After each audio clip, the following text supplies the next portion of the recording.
A while back on our improvement forum, I kind of showed off my rack and stuff. Hee hee. And somebody asked me just to go through everything in the rack, and I've been lazy as shit and haven't done it, so I'm just going to go ahead and do this. So here's one of the racks, and it is messy as shit because I'm in the process of building a new place for this stuff upstairs. So you can see there's some temporary 2x4s holding up a light and some temporary cable management stuff. So let's get in here really quick.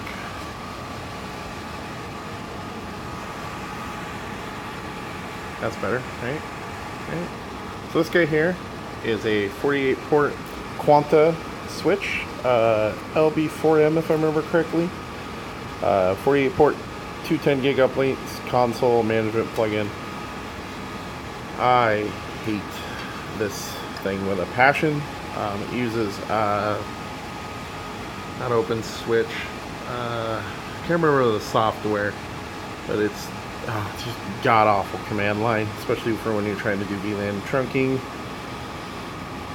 So this is actually getting phased out and getting replaced by two Cisco 3750Es. Right now it's not really populated because I haven't really had time to bring in my drops from the rest of the house. This guy is an unmanaged switch. I got a really good deal on him at a recycling place, and I just put it in here kind of as a management. This guy actually does everything like the IMM, iDRAC, HPILO, so it's baseboard management. And that just means that instead of using a KVM, I can log into some web page and actually manage these devices down here. Below that is an LB6M, which is 24 port, 10 gigabit SFP all the way across. I don't use SFPs, I do have one over here, but just because I happened to get one from work when they recycle some stuff. What I use is these Twin-X cables, and it just has an SFP plug on the end and a cable. Just plug that in, and boom, you got 10 gigabit. Same software as the one above, and I hate it, but it's really inexpensive comparatively to other 10 gigabit switches. It's about like $250 if you shop around on eBay. It's got 4 1 gig interfaces that I'm using here as a uplink. Guy below this is a custom built server. It's really a desktop board in there. AMD APU dual core. It was originally a pfSense router, but it has since, I just realized the camera was up a little higher. It's since been retrofitted to be a Hyper-V host, so it's my Edge Hyper-V host. This guy has a connection to each one of these switches above for semi-redundancy. I mean, I'm a one power circuit, so it's more for lab environment testing. But this Hyper-V host actually hosts my pfSense, 2 domain controllers, one for my rest of the house domain controllers, and then one for my lab. So like I said, this guy is actually a retired server down here. It's a HP DL160. It used to be kind of I had 2 of these in here. One is actually sitting over here because I stole the SSD out of it. And I'll go around the front and show you guys the front of these two. So it's not really in service. Probably going to end up selling those off. One below this is an IBM 3650. I'll have to go around the front and double check. I'm not very familiar with IBM stuff. So these guys are going to be my primary. These 3 here are going to be my primary Hyper-V cluster using Storage Spaces Direct. So it'll be hyper-converged storage. Every server has one 10 gig link, and then some smattering of 1 gigs for semi-redundancy. These are mostly identical, except this one's missing a couple network ports because it has an add-on card. Don't really care about that, so I got the 10 gig. Well, that is 2. Let's get this monitor cable all the way. It's 2. This guy's mostly spare parts. I had problems with the array controller. The outfit on eBay sent me a new array controller, and I still had problems with the back plane and it recognizing some configured discs, so I probably need to update the firmware on this. I just didn't want to deal with it. So these two guys below it replaced the two HPs I just mentioned up there that are not in service. So these are kind of my standalones. So these guys host like critical stuff, like if I want to mess with VMM or you know, I got WDS on one of these or some such. So these guys kind of do that. They again have 1 gig. 1 gig for management, 1 gig. These guys don't have a dedicated iDRAC, so it's sharing port 1. Might get the enterprise iDRAC at some point, and then in that case they'd be plugged in over here. I think these are console cables, so they have a RS-232 on one end, and they come up all the way over there with a roll-up cable and connected to my switches. Because I'm lazy and haven't set up SSH, and so I just use these temporarily to manage them. Probably won't do that until I move the rack upstairs. Puts everything in that rack. So let's go over the other one. Same Netgear switch on that side, unmanaged, a little bit older version, but I kind of just keep them in here. This one's kind of running my main LAN right now. I did it because, again, I hate that software on the other switch. Too much pain in the ass to get the VLAN trunking to work. So I just directly connected this to a port I already knew worked and got it up and going.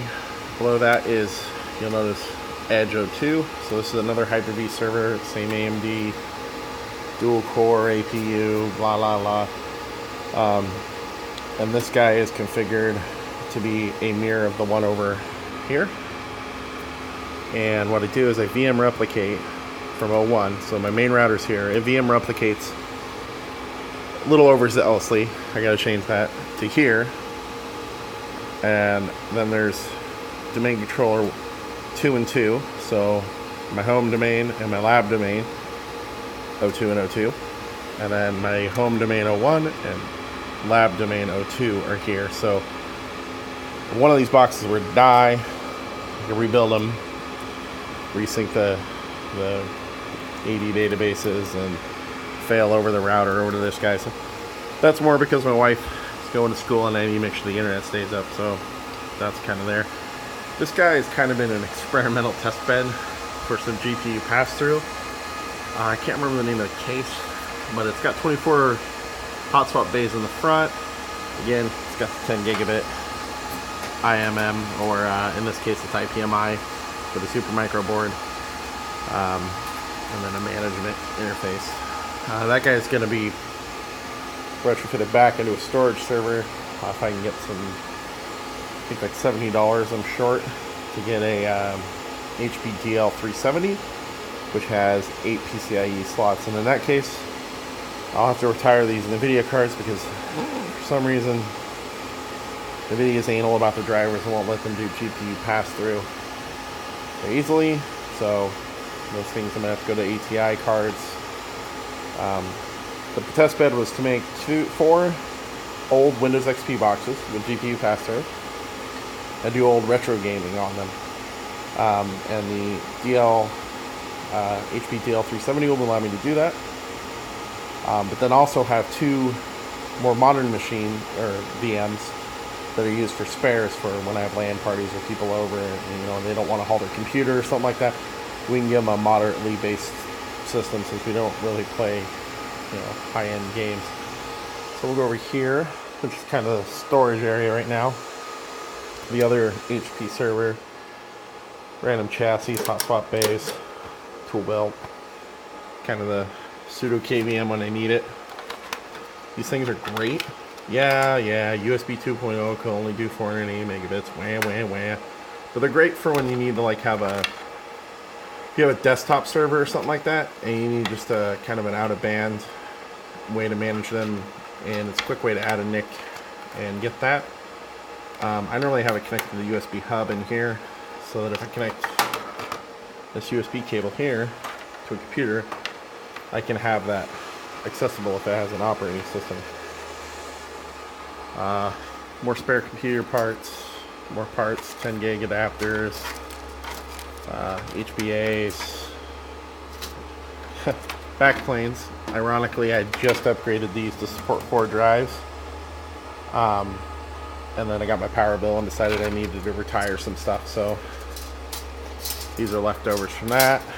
Cages. The 5850 is going to be used for one of the mid-range systems temporarily. Probably pick up another one of those. They aren't very expensive on eBay, and those will be the two. And then over time, you know, retire and put new stuff in. So up here, power distribution for basically what I would call the WAN room right now. So we got a residential cable modem, telephone. Comcast for Business gives you a separate one. It has a battery backup in it, so if power goes out, my phone still works. Well, as long as this has a battery backup, or I have an old analog phone. But anyway, whatever. Moving on. This is the business internet. So they're all set into bridge mode. This guy only can be set into bridge mode because of the modem. And all these guys run. So let's go back over here. And we'll go to the front of this guy, which is a mess right now because we're in the process of cleaning up. So over there you can see the box of HP hard drives I've bought.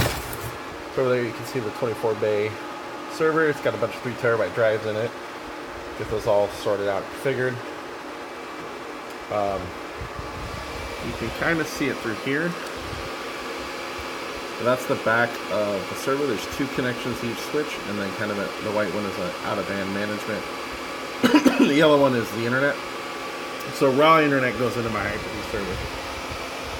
I can explain it better here. So this is the internet. Let's go straight to the modem. It comes in.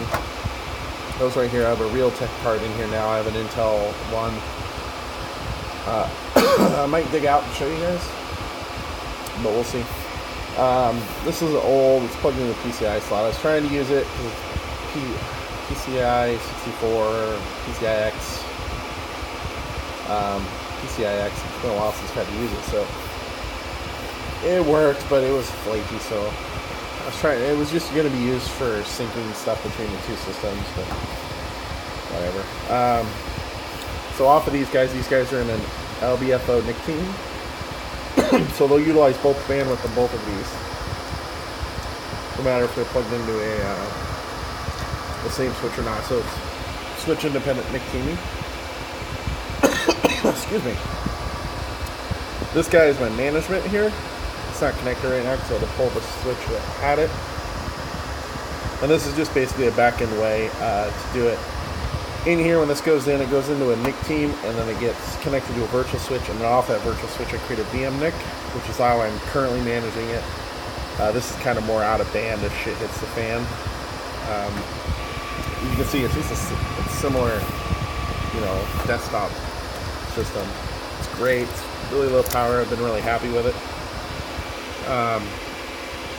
Back into the switch, dual power supplies in both of them. I only use one. I'll show you the power distribution in the front in a minute. This is the HP servers without its drive trays. You can see here I've got 2 72 gig drives in the IBMs. They support a 16 small form factor. These 3 are 3 600 gig SAS that I got from a recycle place for pretty cheap. So each one of these has 3 600 gig drives. Once all said and done, these will be a 1 pool of storage. So these 3 will be 1 pool of storage. Roughly about 1.8 terabytes. Probably a little less, more like 1.6 when it's all said and done. And then each one has 2 72 gig drives mirrored for the operating system. So if I lose one, yada yada. As you can see here, there's no drives in these. Actually, there is. I have 146 gig SAS drives that I got from when I bought our server, and they happen to come with them. So there's 2 of those, and each of these boxes mirrored for the operating system. I usually use SSDs, but I just wanted to use the SSDs for something else, and I had these laying around. The other 4 of these, well, these bottom 2 are 1 terabyte drives. This one's failing on me, so I gotta go pick up one. I got the handle out just in case it stops blinking on me. Cool thing is these guys got a little display, and it's snowing outside, so they might be complaining about the temperature. The IBMs are kind of cool. They're kind of a pain in the ass to work with, in my opinion, but we've got this little management. Like I've got a power supply disconnected and a board issue that I need to go track down. UUID, so you light that up, you can see where it is on the other end. So these used to have Mega Raid cards in them. I yanked them out and put HPP 410s in them because they're just better cards. But yeah, they work. They're nice. So let's go around the side and you can see the rails and whatnot. Go back to my power.